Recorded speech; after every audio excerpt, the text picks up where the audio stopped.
Good morning बेटा। आज आपको मैं नया चैप्टर, अगला आपका जो चैप्टर है conversion of sentences, conversion of sentences पढ़ाऊंगा। ठीक है, काफी छोटा चैप्टर है, आपको आसानी से समझ में आ जाएगा। वाक्यों में परिवर्तन, वाक्यों में परिवर्तन। ठीक है, यहाँ पे आपको 3 सेंटेंस चाहिए हैं, अफर्मेटिव, नेगेटिव और इंटररोगेटिव। ठीक है, अफर्मेटिव, नेगेटिव और इंटररोगेटिव। आपको करना क्या है, कन्वर्जन जो होना है वो ये होना है कि आपको इन तीनों में से कोई एक सेंटेंस दिया गया होगा, आपको किसी एक में इसको आपस में बदलना होगा। हो सकता है कि आपको ये अफर्मेटिव सेंटेंस दिया जाए तो आपके लिए कहा जाए तो उसे आप नेगेटिव बनाइए, अगर नेगेटिव दिया गया है तो हो सकता है तो आप उसको अफर्मेटिव बनाइए, या कोई इंटररोगेटिव दिया गया है तो हो सकता है उसको आपको अफर्मेटिव करना है, अफर्मेटिव है तो उसको इंटररोगेटिव करना है। ठीक है, तो ये आपको कन्वर्जन करना है, ये आपको कन्वर्जन करना है। ठीक है बेटा, देखिए इसके लिए आपको जो सबसे सही जानकारी है वो ये है कि देखिए इन चीजों को करने के लिए आपको ट्रांसलेशन जो कि आपने पिछली क्लास में पढ़ रखे हैं, जो कि आपने पिछली क्लास में पढ़ रखे हैं, ठीक है, वो आपको आना बहुत जरूरी है, या उसको आपको रिवीजन करना होगा ताकि आप इन सेंटेंस को आसानी से कन्वर्जन कर सकें। नॉर्मली क्या है, सबसे पहले आता है नेगेटिव में परिवर्तन करना। नंबर 1 क्या है, नेगेटिव में बदलना।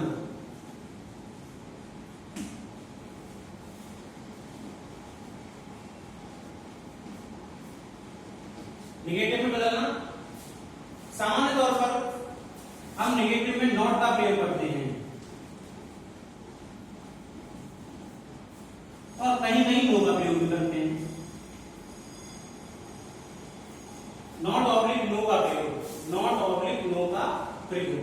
ठीक है, यानी क्या है कि आपको ये थोड़ा सा ध्यान रखना है कि जब भी कोई सेंटेंस को आपको अफर्मेटिव सेंटेंस को नेगेटिव में कन्वर्ट करना है तो नॉर्मली रूल होता है कि हेल्पिंग वर्ब के जस्ट बाद आपको नॉट का प्रयोग करना है।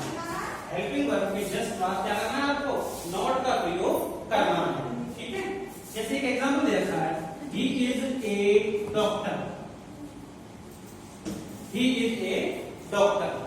ठीक, अब नॉर्मली क्या होता है कि साइड क्रिया के बाद हमें नॉट का प्रयोग करना पड़ता है, साइड क्रिया के बाद हमें नॉट का प्रयोग करना पड़ता है। ठीक है, हम क्या करेंगे, he is not a doctor, he is not a doctor, he is not a doctor.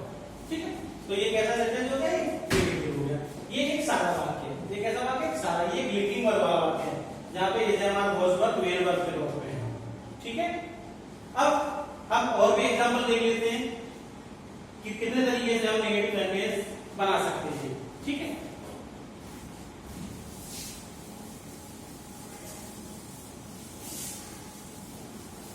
अगला एग्जांपल देखिए आप,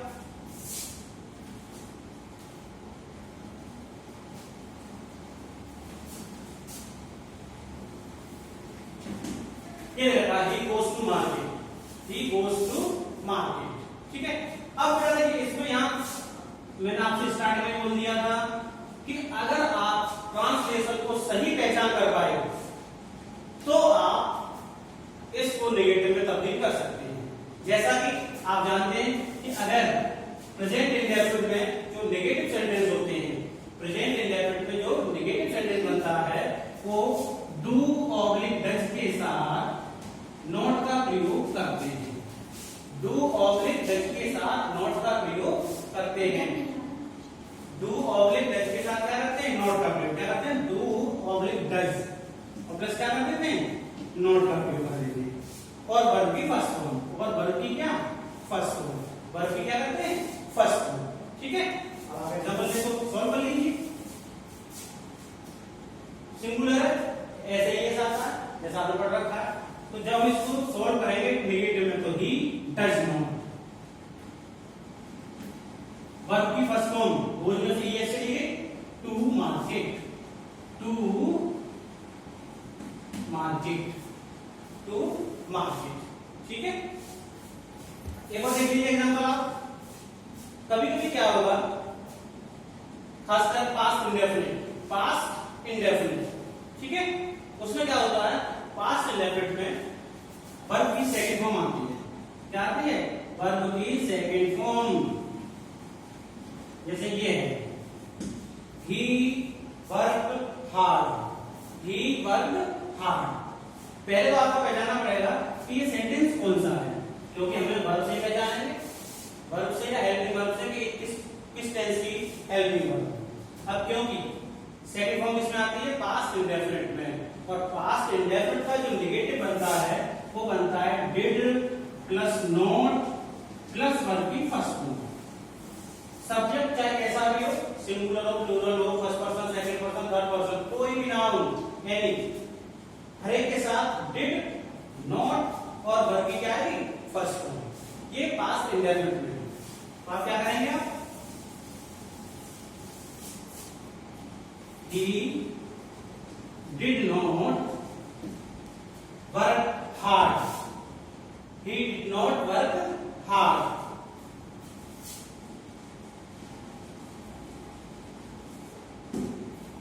he did not work hard, ठीक है।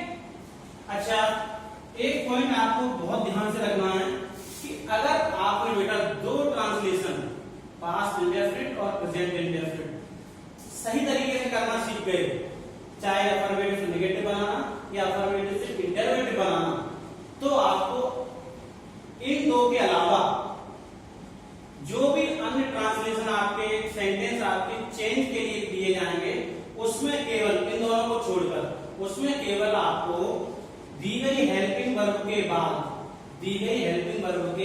बाद केवल नॉट लगा देना है और आपका वाक्य आसानी से नेगेटिव बन जाएगा, आसानी से। उसमें कोई आपको बदलाव नहीं करना है। क्या करना है कि चाहे आपके प्रेजेंट कंटीन्यूअस हो, प्रेजेंट कंटीन्यूअस में आप देखते हैं इज, एम, आर, क्या करना है, केवल नॉट जोड़ देना है, आपका सेंटेंस बिना किसी चेंजिंग के नेगेटिव हो जाएगा। प्रेजेंट परफेक्ट है, आप देखते हैं प्रेजेंट परफेक्ट में हैज और हैव आती है, जस्ट हेल्पिंग वर्ब के बाद क्या कर देना आपको, नॉट जोड़ देना। क्या कर देना आपको, नॉट जोड़ देना, ठीक है। अब अगर पास्ट कंटिन्यूअस देख लीजिए, वॉज ऑब्लिक वर आती है प्लस वर्ब की क्या आती है, फर्स्ट फॉर्म। क्या आती है, वर्ब की फर्स्ट फॉर्म, ठीक है। तो क्या करना है, वॉज वर्ब के बाद आपको नॉट जोड़ देना है, वॉज वर्ब के बाद क्या है, आपको नॉट जोड़ देना। यानी कुल मिला के ये है। हाँ, एक पॉइंट और, जो आपका कभी कभी क्या होता है, हेल्पिंग वर्ब में कुछ एक शब्द से ज्यादा शब्द आ जाते हैं। कभी कभी हेल्पिंग वर्ब में एक शब्द से ज्यादा शब्द आ जाते हैं, जैसे present perfect continuous, has been oblique had been.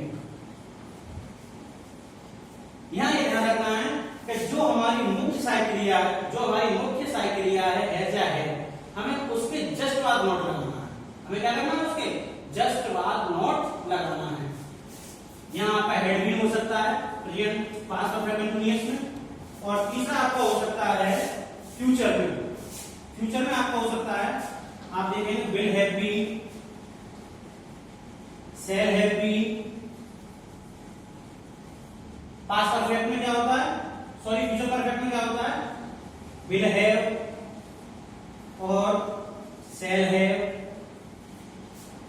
Future continuous में क्या होता है, future continuous will be, shall be, will be और शैल बी। मतलब आपको ध्यान रखना है कि आपको जो मुख्य सहायक क्रिया है उसके बाद ही केवल आपको नॉट जोड़ देना है। यानी बिना कुछ बदलाव किए आपका सेंटेंस केवल नॉट जोड़ने से अपने आप में क्या हो जाएगा, नेगेटिव हो जाएगा। केवल आपको ध्यान देना है प्रेजेंट इंडेफिनिट और पास्ट इंडेफिनिट। अगर आपने ये दो टेंस कन्वर्जन में सही तरीके से सीख लिए तो आपके जो बाकी टेंस हैं वो आसानी से नेगेटिव में चेंज हो जाएंगे, ठीक है। ओके।